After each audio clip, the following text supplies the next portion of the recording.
We're with Jay Horgan, and he's the owner of the Quaboag Book Shop. Book Shop in West Brookfield, right? Yes. Excellent. How long have you owned the bookshop?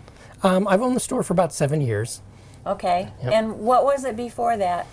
Before I owned it, it was the Book Bear. It had been here since 1979. The original owner, Al Nowitzki, had owned it the whole time. And I worked with him for a few years and then bought it from him when he was ready to retire.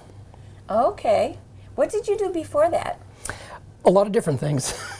But I spent several years working for Borders Books. Okay. So I've had some experience with the book industry and the new book business. And I came here and decided to work with Al to see what the old book business was, and decided I liked it enough to buy the store. So.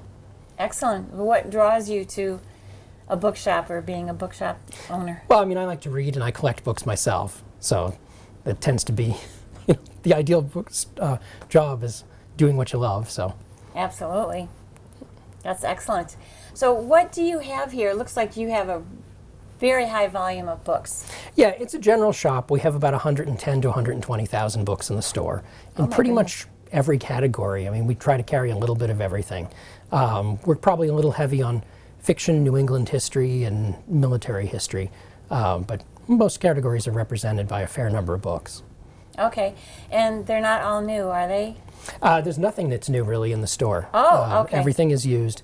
There is one exception for a local author that is up on the front table that we buy them new from him because they're all about the Quaboag Reservoir, and that's a popular thing in this area. So we do buy those from him, but that's the only new thing in the store. Excellent. Okay, so where do you get the books? Almost everything we have was bought from people's personal collections. So when people are moving or downsizing or just cleaning out, they give us a call and we go and take a look at their collection and go through it and make an offer on the material and bring it down here and clean it, price it, put it out. Oh, so you'll do like bulk? Yeah, we've bought as many as, well, the previous owner had bought over 100,000 books at one time with me. Since then, I think the biggest one we did is about 30,000, but it's still a lot of books. Okay, so do they need to be like antiques or? No, we carry a little bit of everything. We do rare and antique books, but it's not our primary business. Our primary business is just reading copies for people who want to read and collect. And so it's mostly, the price point in the store is relatively reasonable. We do have some collectible material, but it can be anything from just old school books to, modern classics. Okay. I have some old HTML books I'd like to get rid of. HTML, huh? We'd probably buy them.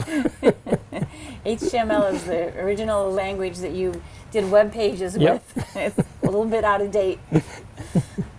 Excellent. So then who comes in here? Everybody, or do you have more collectors than just people off the street? It's a mix. As far as like where they come from, our local is maybe, it's probably only about 15% of our business is local. The rest comes from New Hampshire, Vermont, the rest of Massachusetts, Rhode Island, Connecticut, even New York.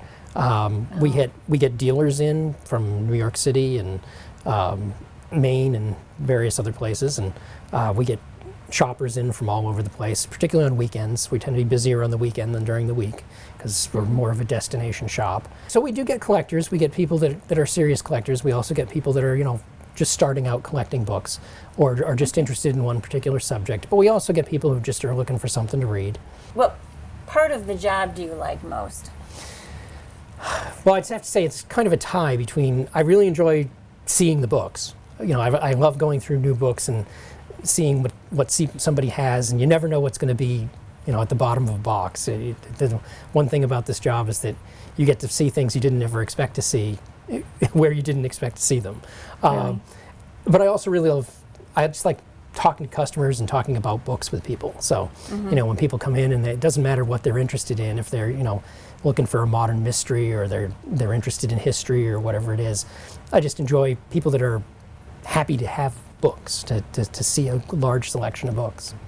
So. What is the most unique book that you've ever found? Something that stands out?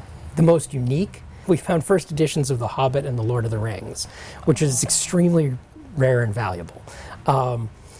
We also got a second edition of Frank Herbert's Dune a few months ago, which is also, a couple $100. It's actually fairly hard to find. But we've had a lot of odd things as well. I mean, I got a World War I ration card one time for Massachusetts for sugar, for which I didn't even know there were World War I ration cards. I mean, I knew about World War II, but Was this just stuck in a book it was used as a bookmark, and it was basically almost like brand new. Like, it looked like it might be a reproduction because it was in such good shape, but it wasn't. So, Wow, that's amazing. yeah, you find odd things. You sure do. What's the most valuable book that you have found?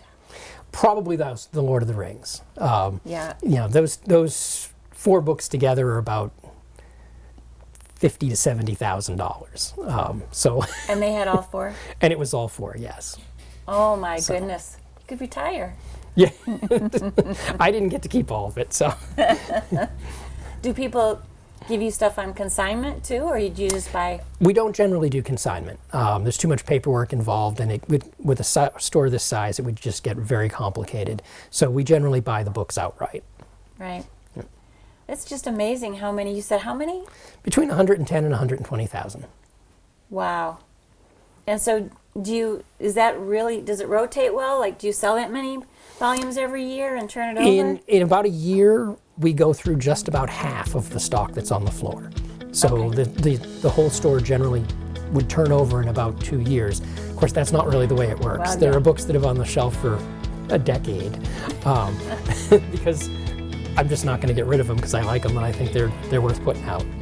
So Oh, sooner or later, that customer will come for them. Excellent. Great.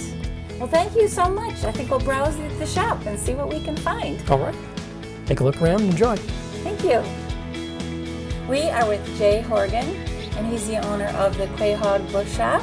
Quaboag. Sorry. okay. Okay, Quaboag. Yes, I did it, didn't I? We are with Jay. Oh my God. I'm having one of those, it's been 2 long days.